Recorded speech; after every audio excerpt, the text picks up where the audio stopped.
Yes, well, an awful lot is going on, as I'm sure most of you know, with the budget talks in the White House and many other things happening with regard to the debt ceiling and the vote in the House today on the balanced budget amendment. It's getting real scary out there.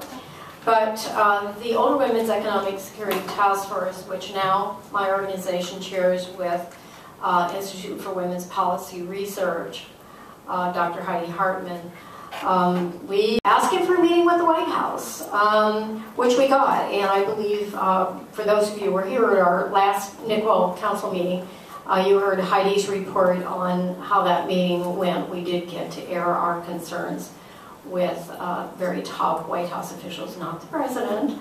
But anyway, the interesting thing was that when we went into that meeting, we were told by, I think, Tina Chen, we really didn't need to have a press conference just to ask for a meeting with us.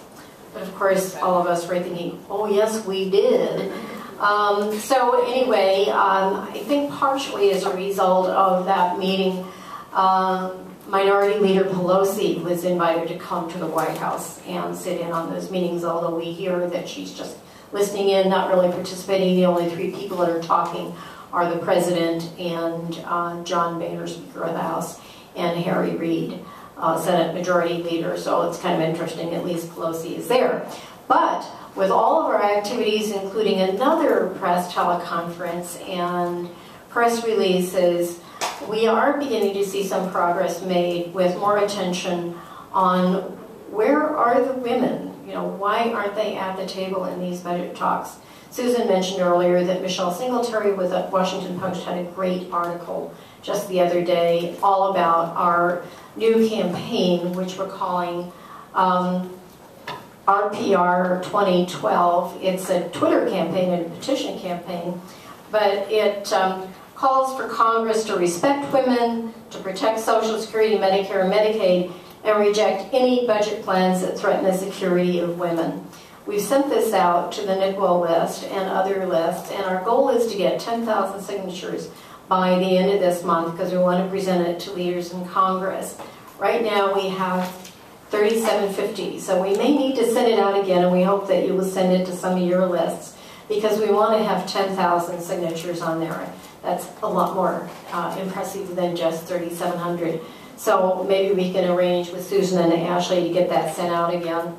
And we do have, we did pass out a flyer on that also lists on the back a number of resources about Social Security's impact on women. We are very, very, very concerned that certain cuts to Social Security are going to be part of some deal.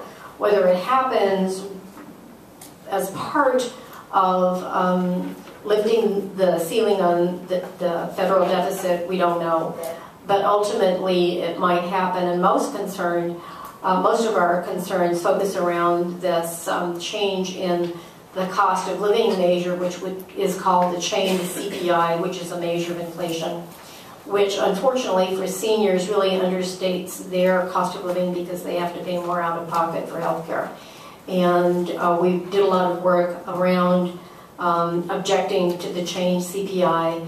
Some of the analyses that were done, including a great report by the National Women's Law Center, Joanette Mocker, who's active in our coalition, showed that because this calculation about the effects of inflation accumulates over time, that at some point in the not too distant future, the oldest old individuals over 90, and we know that most of those are women, will lose as much as close to $1,000 in Social Security benefits or 24 weeks worth of food, which is pretty darn serious.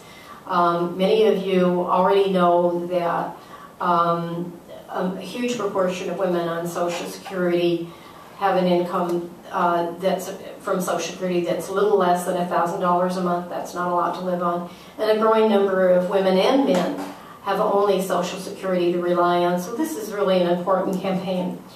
Just last week, the O's Coalition, actually really part of the entire coalition here for NCWO, sent a letter to congressional leaders talking not only about our concerns, how women would fare with these budget cuts that are being discussed, but also talked about how harmful reductions in Social Security and Medicare benefits would be. Also noting that in the recovery from the recession, that men have recovered 24% of the jobs they lost during recession, but women have recovered only 14%. So we got that letter up to the Hill, and we need to keep hanging in there and urging members of Congress to hold the line, to not accept any cuts out of any budget deal that would affect Social Security, Medicare, and lastly, Medicaid. I mention that because there is a growing perception on the Hill. We had a meeting on the House side yesterday with some of the members.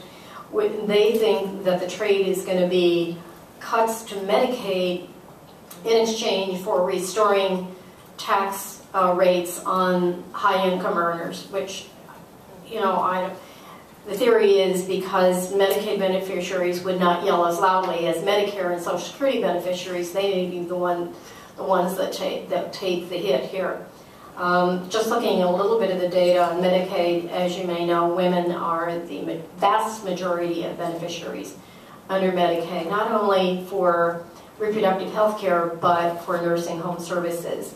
And right now, nursing home services are tremendously underfunded, and with state budgets in crisis, a lot of the budgets on the state match are getting cut. So we are including that in our message as well. We did have another press teleconference on July 12th with Susan moderating, as she mentioned. Terry O'Neill, my boss, at NOW was one of the speakers, and Jonette Mocker with National Women's Law Center. And I'm forgetting who the third and fourth people were. Markey, starting with an M. Markey. From the National Board of OWL. Oh, from OWL, and one other individual, I'm sorry, I don't remember, but we had 12 reporters, and we had a number of real good articles in the mainstream media about that. So this has been sort of a breathless summary of everything we're doing. I guess every day is sort of a breathless day for me. I just want to mention in closing that we are real concerned about the AARP.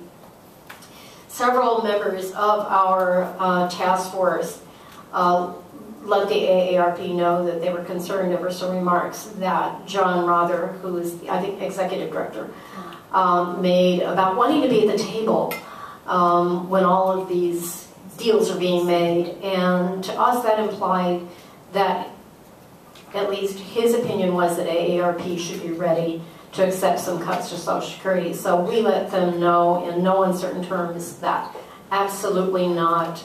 We are not going to stand for that. And so if any of you are AARP members or about to be, and can send emails or call AARP's executive offices and get the message across, because, you know, they're sort of like the elephant in the room when it comes to lobbying, and unfortunately they have a lot of weight when some of these decisions are made that affect older persons. So anyway, I'll take your questions and comments and suggestions. A quick question. Are you trying to get the 10,000 signatures by in this 2-week time? Yes, yes, even less than 2 weeks now. Okay.